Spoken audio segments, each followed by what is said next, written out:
Fala pessoal, tudo bem? Beleza? João Pedro aqui, Entraves e Textos, mais um vídeo pra vocês. O vídeo de hoje a gente vai debater qual deveria ser os 11 titulares, qual deveria ser a escalação titular da seleção brasileira, sendo que a gente na seleção brasileira tem um jogo amanhã de noite contra a seleção do Chile no Maracanã.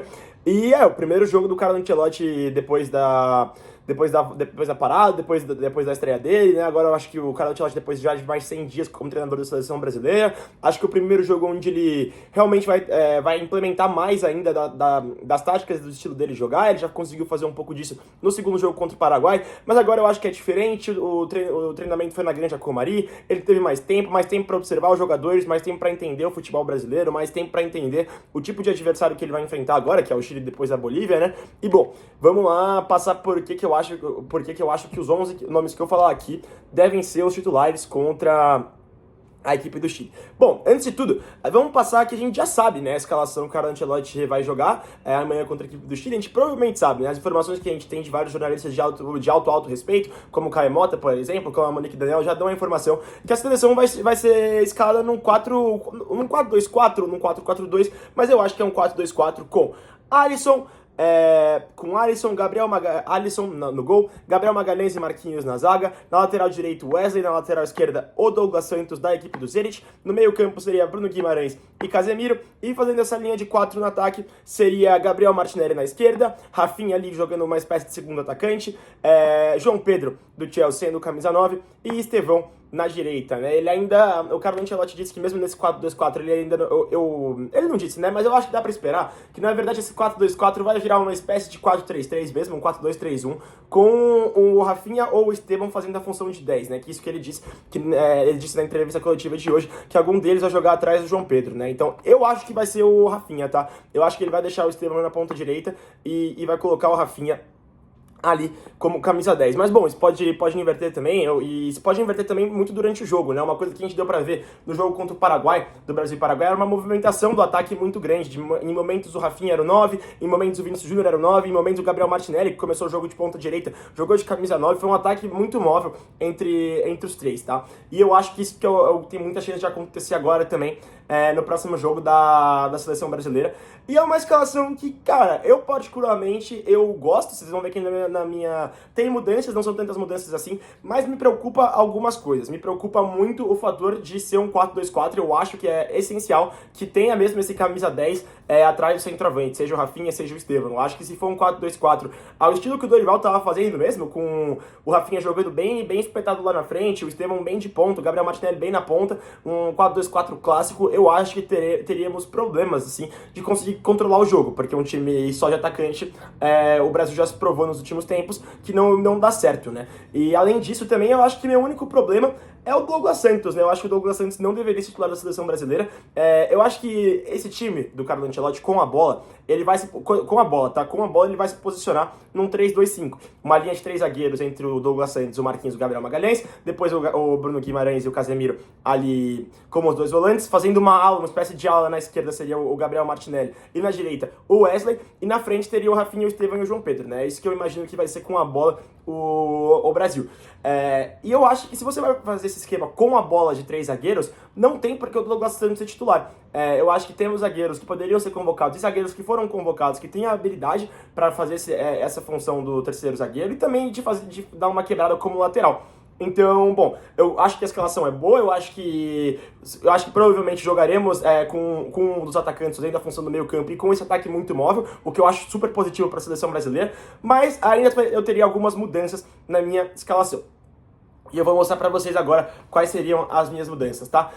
O meu time, tô com minha colinha aqui, tá? Como sempre. A minha escalação iria de Alisson no gol, assim como o Ancelotti. Vou falar tudo, depois a gente vê as diferenças. Eu iria de Alisson no gol, Wesley na lateral direito, o Wesley da Roma, né? O Marquinhos, o Gabriel Magalhães na zaga. E o meu lateral esquerdo seria o Fabrício Bruno do Cruzeiro. Como eu disse, né? Ele não é um lateral esquerdo, mas ele é um jogador que, como eu disse, o Brasil vai jogar quando tiver a bola como 3 zagueiros. Ele pode fazer muito bem essa função. E ele tem a velocidade e a capacidade física de ganhar duelos e ganhar na corrida de vários pontos, ainda mais com os pontas do Chile. Então eu colocaria o Fabrício Bruno na esquerda. Então minha defesa seria Alisson, Wesley, Marquinhos, Gabriel Magalhães, Fabrício Bruno. Já o meio campo, eu iria de Casemiro, Bruno Guimarães e o João Pedro do Chelsea. Eu usaria o João Pedro do Chelsea, que vai ser jogar como 9, eu colocaria ele como camisa 10, que é a função que ele vem fazendo nos últimos jogos dele no Chelsea e jogou no Brighton. E aí, pra mim, na ponta esquerda seria o Rafinha, que é a função que ele faz no Barcelona. Na ponta direita, o Estevão. E de 9, eu escalaria o Caio Jorge. O Caio Jorge, pra mim, é um jogador que... eu não sei se ele vai estar na Copa, eu não sei se ele vai conseguir performar com a seleção brasileira, mas eu acho que o momento é dele e eu acho que ele tem que jogar como 9, tá? Eu acho que... claro, se for para escolher entre um 9 para ser titular, se você for colocar só mais meio campo, ou outro atacante, outro ponta, eu também escolheria o João Pedro, mas no meu time eu acho que dá para jogar os dois, e eu acho que tem que se aproveitar da fase do Caio Jorge, o momento do Caio Jorge, nesse jogo da seleção brasileira. Porque assim, a gente não sabe se ele vai ser um atacante que vai disputar a Copa, mas eu acho que ele tem que jogar pra gente descobrir isso. E eu acho que esse ataque que eu falei, entre Rafinha, Caio Jorge e João Pedro, e o Estevão também, é um ataque muito móvel entre todos. Eu acho que principalmente o Rafinha, o João Pedro e o Estevão conseguem fazer uma troca de posição muito grande entre os três. O Rafinha e o João Pedro conseguiriam dividir ali essa área do segundo atacante pela esquerda, essa área do camisa 10 também, conseguiriam muito bem fazer essa divisão, assim como o João Pedro também conseguiria fazer essa divisão com o Estevão, né? O Estevão e o João Pedro também conseguiriam fazer essa troca de posição muito facilmente, o Estevão indo receber a bola como 10, o João Pedro ajudando mais na direita, coisa que ele faz na equipe do Chelsea e fazia no Brighton. Outra coisa, eu acho que o João Pedro e o Caio Jorge são dois centroavantes que conseguem coexistir, né? O João Pedro mesmo disse que ele não é um 9 fixo, e também não é o Caio Jorge também não é um 9 desses fixos. Eu acho que dá muito pra jogar com os dois, principalmente o João Pedro sendo mais o pifador, o cara do último passe, e o Caio Jorge o cara da finalização.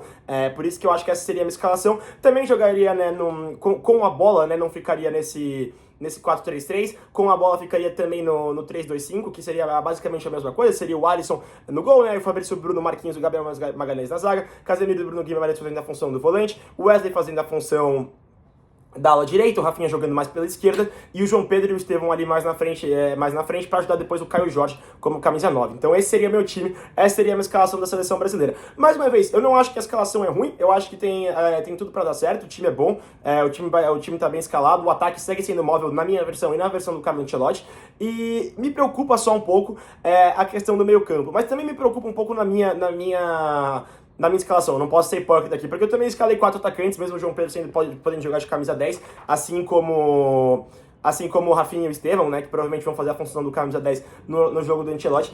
Me preocupa um pouco só porque eu acho que o Brasil sofreu bastante nos últimos tempos com o Dorival. Claro, o Dorival não era o Ancelotti, sofreu bastante com poucos meio-campos, né? O Casemiro e o Bruno Guimarães, pra mim, ainda tem que provarem tem que provar, né, que são uma dupla de volantes confiável. Claro, eles são muito bons jogadores, mas tem que provar que eles funcionam juntos como uma dupla de volantes na seleção brasileira, além de, claro, o meio-campo tem que ser povoado e não deixar só os atacantes lá na frente. Então, bom, a escalação do Ancelotti é essa, eu fiz a minha análise, a minha escalação, essa que eu falei, seria Alisson, Wesley, Marquinhos, Gabriel Magalhães, Fabrício, Bruno, Casemiro, Bruno Guimarães, João Pedro do Chelsea, Rafinha na esquerda, Caio Jorge e Estevão na direita. Essa seria a minha escalação. Eu acho que o ataque móvel é a principal coisa da seleção brasileira, é a principal. Seja no time que eu escalei, seja no time do Ancelotti, os dois têm um ataque muito móvel, um ataque onde as posições serão trocadas, e é igual eu falei no jogo contra o Paraguai, e isso é o foco total, porque isso é algo que não acontecia com o time do Dorival Júnior, eram posições muito fixas, e isso atrapalhava muito a seleção, porque o Rafinha não é um ponta que vai pegar e driblar a bola, vai driblar todos, o João Pedro não é um 9 de parede, o Estevão também não é um cara que da ponta direita, que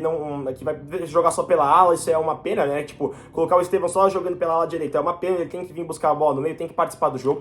E eu acho que isso o Ancelotti entendeu e eu acho que é isso que ele vai fazer com a seleção brasileira. Então, mesmo discordando de algumas posições, eu acho que a gente tá pensando muito parecido, né? Quem sou eu para comparar o Ancelotti, mas eu acho que é isso que vai acontecer amanhã, um ataque móvel, um ataque onde as posições são trocadas e um meio campo seguro entre Casemiro e Bruno Guimarães. Não imagino que o Bruno Guimarães vai ser muito ofensivo. Eu tô muito ansioso para ver os laterais, né? Como eu disse, vai ser o Douglas Santos do Zenit e o Wesley, o Douglas Santos do Zenit que tá até jogando como zagueiro no Zenit, então vai fazer essa função mesmo do terceiro zagueiro. Mas veremos se ele vai conseguir ajudar no ataque também, vamos ver se ele vai conseguir marcar. Tô com muita expectativa do Wesley, quero muito ver o jogo do Wesley amanhã, porque o Wesley vai ter muita liberdade para atacar, eu imagino, e eu acho que ele tem que agarrar essa oportunidade, né? O Wesley vai estar tendo a chance dele na seleção brasileira, vai jogar no Maracanã, que é onde ele já jogou várias vezes, e vai jogar pra frente, né? Vai jogar como um lateral ofensivo e não como um lateral de marcação, que é a função dele mesmo. Então, bem ansioso, mas mais uma vez, principalmente animado para ver essa dinâmica no ataque, essa não fixação de jogadores pela posição, e sim eles invertendo toda hora e não tendo uma posição fixa. Bom, galera, esse é o vídeo de hoje. Acho que vai ficar um pouquinho mais curto do que os outros, mas é isso que eu tô tentando, tá? Sei que vocês querem que fique mais curto, tô tentando. Muito obrigado, viu, pessoal? Valeu, é nóis, se inscrevam aí, compartilhem, deixem o like. 100 inscritos, pessoal, muito obrigado, viu? Valeu, tamo junto demais. Agora bora pelos 200, hein? É nóis, valeu!